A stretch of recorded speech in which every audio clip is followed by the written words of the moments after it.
మదురై మీనాక్షి అమ్మవారి ఆలయంలో ఒక రాత్రి జరిగిన సంఘటన ఇప్పటికీ రహస్యంగానే ఉంది.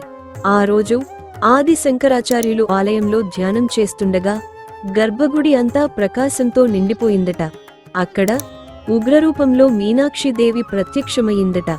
కోపంతో ఉన్న అమ్మవారు తన విశ్వరూపాన్ని ప్రదర్శించి శంకరాచార్యులను మింగేయడానికి ముందుకు వచ్చిందని పురాణగాథ చెబుతుంది. కాని శంకరాచార్యులు మాత్రం ఏమాత్రం భయపడలేదు. అప్పుడు సాక్షాత్తు సుందరేశ్వర స్వామి సమక్షంలో మీనాక్షిదేవి ఒక పాచికలాటకు ఆహ్వానించిందట.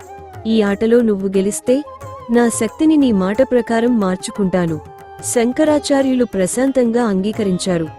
పాచికలు ఒక్కొక్కటిగా పడుతుండగా ఆలయంలోని శక్తి మారుతుండేది. దేవతలంతా ఉత్కంఠగా చూస్తుండేవారట. చివరి పాచిక పడిన క్షణంలో శంకరాచార్యులు విజయం సాధించారట.